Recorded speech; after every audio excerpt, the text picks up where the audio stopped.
6장 1절에서부터 4절까지의 말씀입니다. 이 말씀을 제가 오늘 여러분 공동 번역 성경으로 읽어드릴 터이니 여러분 개역 개정에 나와 있는 본문의 화면에 보이는 말씀과 비교하시면서 한번 보시기 바랍니다. 예수께서 그곳을 떠나 제자들과 함께 고향으로 돌아가셨다. 안식일이 되어 회당에서 가르치시자 많은 사람이 그 말씀을 듣고 놀라며 저 사람이 어떤 지혜를 받았기에 저런 기적들을 행하는 것일까? 그런 모든 것이 어디서 생겨났을까? 저 사람은 그 목수가 아닌가? 그 어머니는 마리아요, 그 형제들은 야고보, 요셉, 유다, 시몬이 아닌가? 그의 누이들도 다 우리와 같이 여기 살고 있지 않은가 하면서 좀처럼 예수를 믿으려 하지 않았다. 예수께서는 그들에게 이렇게 말씀하셨다. 어디서나 존경을 받는 예언자라도 자기 고향과 친척과 집안에서만은 존경을 받지 못한다. 예수께서는 거기서 병자 몇 사람에게만 손을 얹어 고쳐주셨을 뿐 다른 기적은 행하실 수 없었다. 그리고 그들에게 믿음이 없는 것을 보시고 이상하게 여기셨다. 12 제자를 불러 더러운 악령을 제어하는 권세를 주시고 둘씩 짝지어 파견하셨다. 그리고 여행하는데 지팡이 외에는 아무것도 지니지 말라고 하시며 먹을 것이나 자루도 가지지 말고 전대에 돈도 지니지 말며 신발은 신고 있는 것을 그대로 신고 속옷은 2벌씩 껴입지 말라고 분부하셨다. 그렇게 이렇게 말씀하셨다. 어디서 누구의 집에 들어가든지 그 고장을 떠나기까지 그 집에 머물러 있어라. 그러나 너희를 환영하지 않거나 너희의 말을 듣지 않는 고장이 있거든 그것을 떠나면서 그들에게 경고하는 표시로 너희의 발에서 먼지를 떨어버려라. 이 말씀을 듣고 12 제자는 나가서 사람들에게 회개하라고 가르치며 마귀들을 쫓아내고 수많은 병자들에게 기름을 발라 병을 고쳐주셨다. 아멘.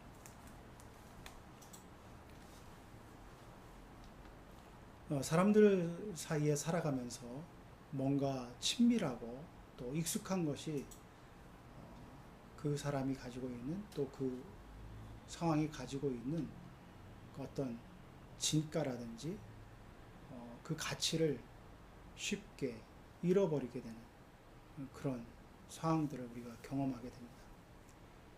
너무 가까워서 너무 잘 알고 있어서 너무 정말 익숙하다 보니까 본질을 놓쳐버리는 경우들이 있다고 하는 것이죠. 오늘 본문의 말씀은 바로 그러한 예수님의 삶 가운데서 그런 상황을 보여주고 계십니다.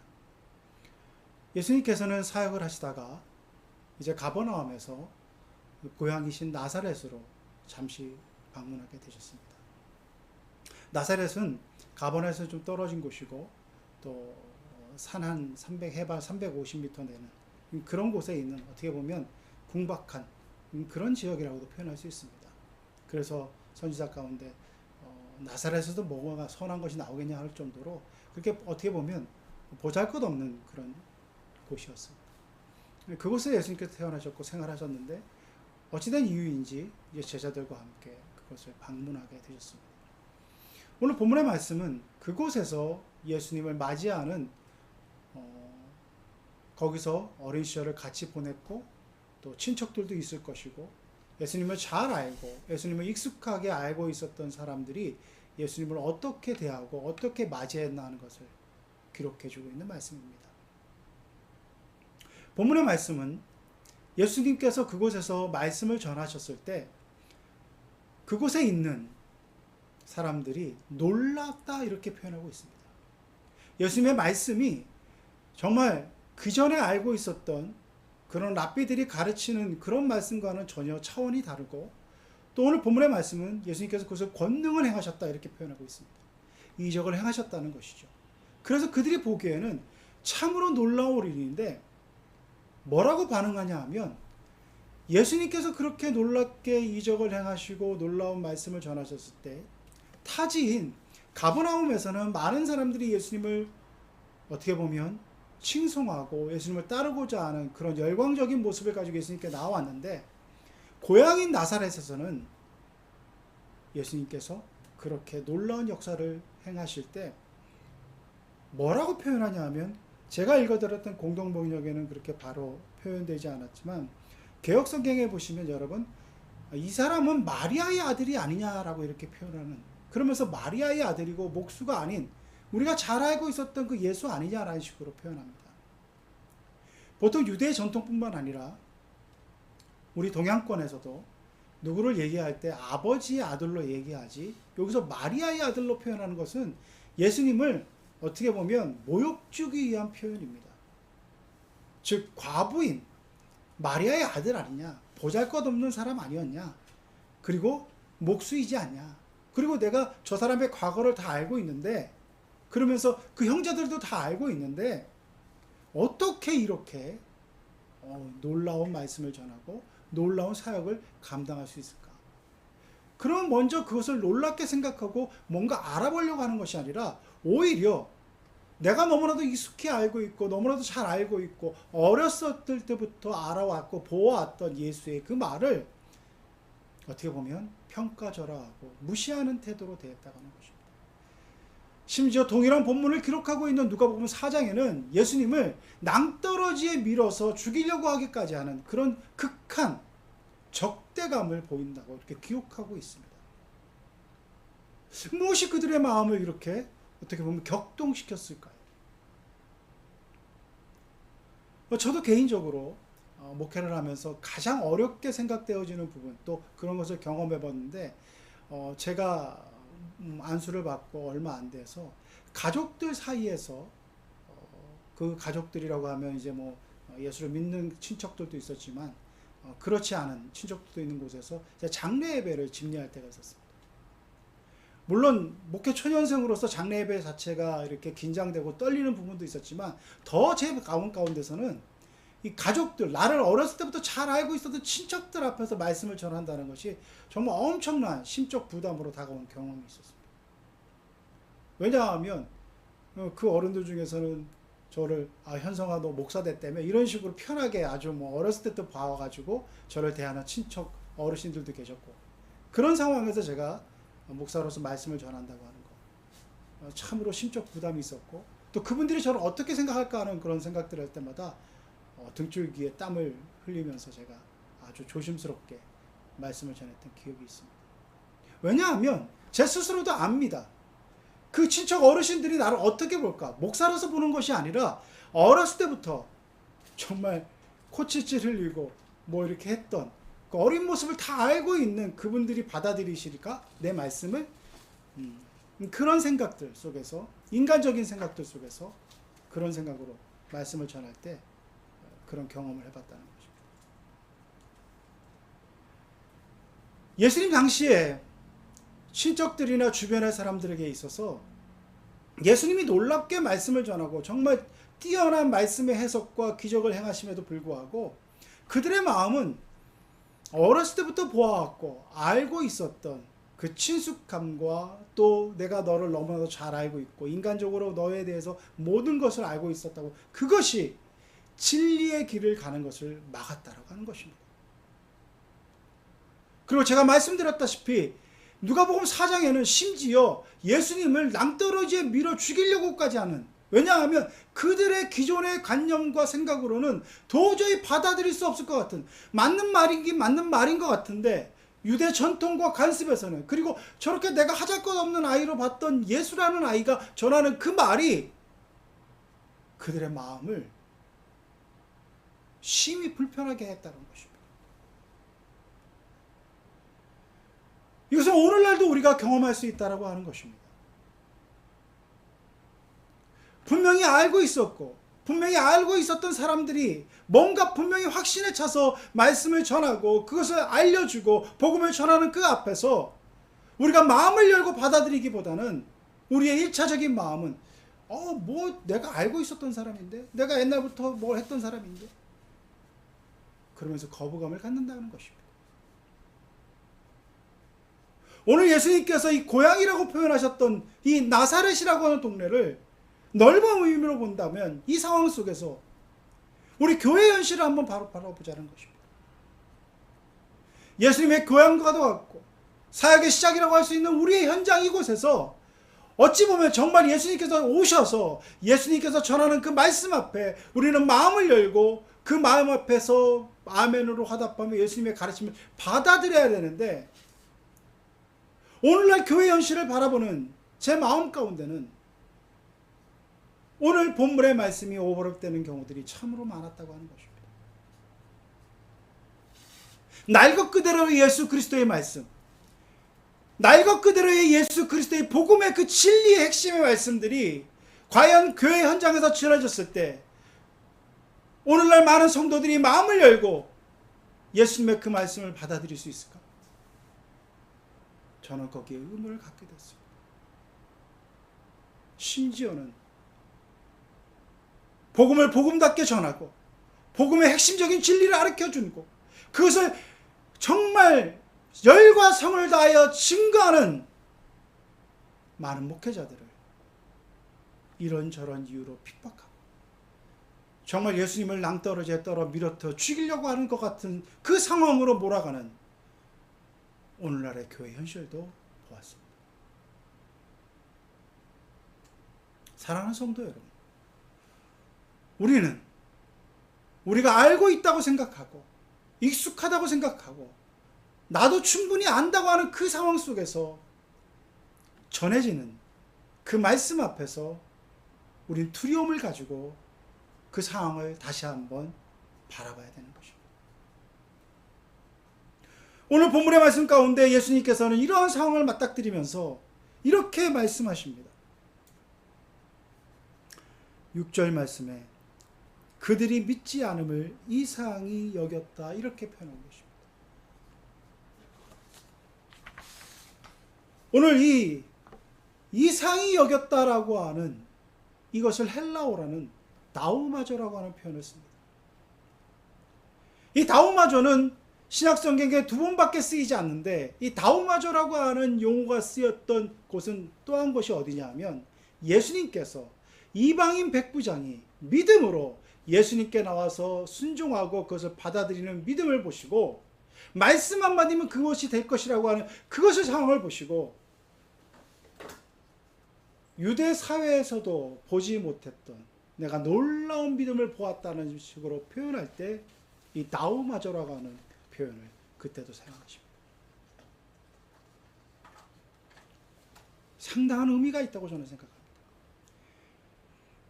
유대 전통 속에서 구별받고 선민으로 선택받고 늘 믿음으로 주님과 함께하고 교회 공동체 안에서 있던 사람들이 그 믿음을 받아들이지 못한 것을 이상히 여겼던 그 다우마조가 우리가 세상 밖에 있다고 생각하고 복음 안에 있지 않다고 생각하고 어떻게 보면 구원과는 멀다고 생각했던 이방인, 그들의 믿음을 맞닥뜨렸을 때 주님은 다우마자라고 그들의 믿음을 놀랍게 여겼다라고 하는 것입니다.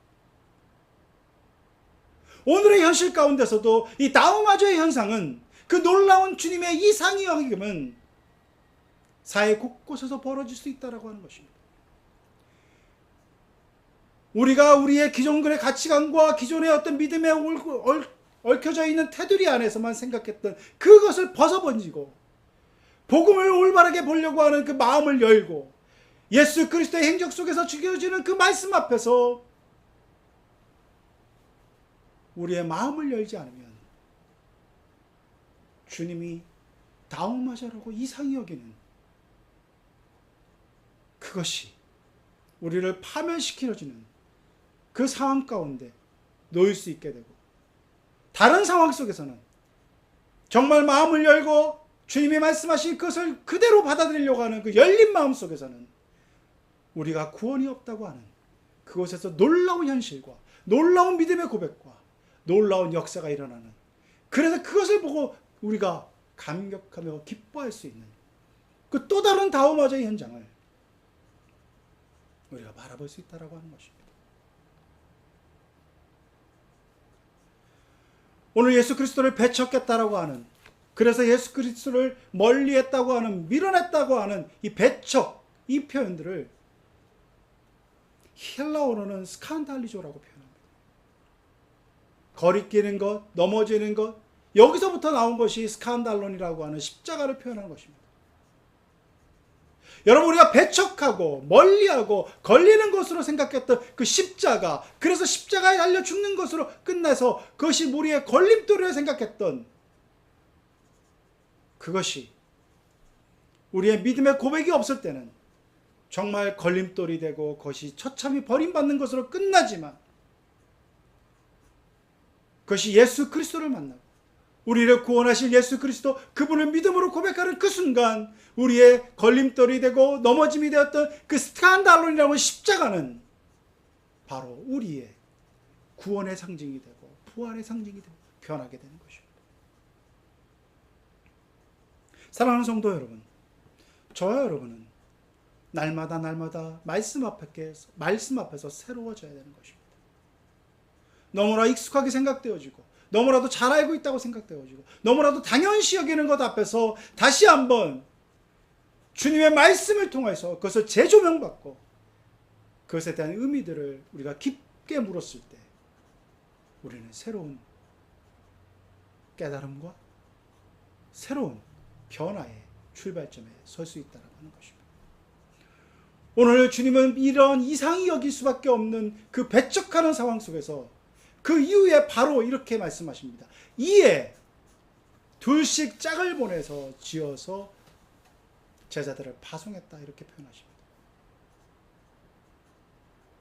그 변화의 현장, 어떻게 보면 배척의 현장, 그 속에서 우리가 가장 먼저 이제 행해야 될 것은 주의 복음의 말씀을 가지고 나아간다고 하는 것입니다.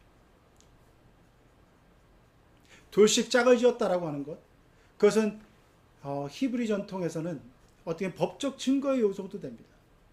민수기나 신명기에 보시면 뭔가 사형에 처하거나 뭔가 법적으로 뭔가 일을 처리할 때 반드시 두세 사람의 증인이 필요했습니다. 그래서 이것은 복음의 말씀을 증거하는 데 있어서 그런 유대 전통 속에서 그렇게 확증되어지는, 나만 믿는 것이 아니라 함께 증거할 수 있는 복음이다라고 하는 그 확증되어지는 것을 말씀할 뿐만 아니라 두 사람이 함께 감으로 말미암아 서로 협력하고 서로 도와 어려움에 처했을 때 이 배척의 상황, 황연받지 못하는 이 열악한 상황들을 함께 도와 해결해 나가야 될 그런 복음의 사역의 현장이 있음을 말씀해 주고 있는 것입니다. 그리고 나서 그 이후에 복음의 사명을 갖고 나가는 그 제자들의 환경과 상황들을 어찌해야 되는 것들을 구체적으로 말씀해 주고 있습니다. 허리에 띠를 띠고 전대를 메고 그리고 그것에서 뭐 더 바랄 것 없이 나가서 증거하며, 오늘 본문의 말씀에 보시면 거기서 머물렀던 곳에서 계속해서 떠날 때까지 머무르라 이렇게 표현하고 계십니다. 이것은 무슨 이야기냐면 당시에 유대인에게 있어서 손님을 접대하는 것은, 그 환대하는 것은 중요한 전통이었습니다. 지금도 중동에 가시면 그 환대하는, 손님을 맞이하는 그 전통은 아주 중요합니다. 그래서 외부에서 온 손님을 환대해서 맞아들이는데, 내가 지금 환대해서 맞아들이는 그곳이 내 마음에 들 수도 있지만 안 들 수도 있습니다. 뭔가 내가 생각했던 것보다 불편할 수도 있고 어려울 수도 있는데, 또 그 상황 속에서 다른 사람이 환대의 마음을 가지고 그렇게 해서 나를 초대했을 때 내가 불편하다고 해서 바로 그것을 바꿔버리고 그곳에 간다고 그런다면 나를 환대해서 맞아주었던 사람의 마음이 어떻겠습니까? 그 사람의 상처를 입지 않겠습니까? 예수님은 복음을 전하는 자들의 삶의 태도에 있어서 이렇게 세세한 부분까지, 복음을 받아들이는 그 상황 속에 놓여있는 그들의 마음을 이 세세한 부분까지 생각하며 그들에게 정말 최소한의 그러한 도움만 받고 그들의 마음을 상하지 않게 하고 그들의 형편을 살펴서 그들과 함께 생활하며 그들에게 복음을 전하는 그 사명자의 그 자세를 말씀해 주고 있다고 하는 것입니다. 복음을 전하는 데 있어서 주님이 말씀하신 이 태도는 오늘날 우리에게도 마찬가지입니다. 내가 복음을 가지고 있고 복음의 열정을 가지고 있다고 해서 무례하게 그들에게 다가가서 말씀을 전하는 것이 아니라 그들의 마음을 살피며 그들의 환경을 살피며 그들의 형편 속에서 맞는 것을 최선을 다해서 배려하고 존중하고 그들의 입장에서 전하는 그런 조심스러운 마음이 우리들에게 필요하다고 하는 것입니다.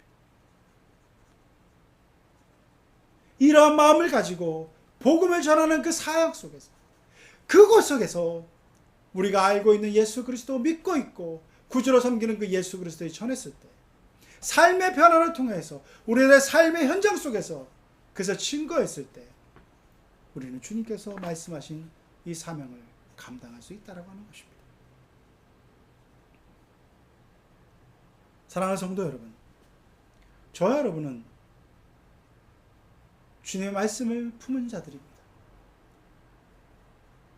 주님의 말씀을 가슴에 품고 있기에 어찌 보면 잘 알 수 있다고 생각하고 확신이 있다고 생각할 수도 있고 내가 누구보다도 이것에 대해서 익숙하다고 말할 수도 있을 것입니다. 그런데 그때 조심하십시오. 그때 깨어 있으십시오. 그때 다시 한번 우리의 자세를 가다듬고 주님이 말씀하신 것을 내가 올바르게 이해하고 있는지 주님의 말씀 앞에서 내가 온전히 살아가고 있는지 그래서 그것을 가지고 복음의 말씀을 증거하기에 부끄럽지 않게 살아가고 있는지 말씀을 듣는 자들의 형편을 세심하게 살피는지 그것을 생각하시면서 삶의 현실 속에서 주님이 가르치시고 주님이 원하시는 그 살아 역사하시는 그 복음의 능력들을 증거하는 저와 여러분 될 수 있기를 간절히 바랍니다. 함께 기도드리겠습니다. 하나님, 하루하루를 살아가면서 또 신앙의 연조가 깊어가면 깊어갈수록 뭔가 안다고 생각할 때도 있고 또 이 정도는 내가 익숙하다고 생각할 때도 있고 그래서 참 뭔가 되었다고 생각하는 그때가 얼마나 위험하고 얼마나 교만하고 얼마나 부질없는지를 다시 한번 말씀을 통해서 도전받습니다. 주님, 늘 깨어있게 해주시고 늘 부족함을 깨닫게 해주시고 늘 두려움으로 말씀을 대할 수 있도록 우리의 중심을 붙잡아 주시옵소서. 그래서 정말 교만한 마음들을 내려놓고 늘 두렵고 떨림으로 말씀 앞에 나아감으로 말미암아 주님이 가르치신 그 말씀에 순종하며 그것을 증거하기에 날마다 힘쓰는 우리 모두가 될 수 있도록 주여 역사하여 주옵소서. 예수 그리스도의 이름으로 간절히 기도드리옵나이다. 아멘.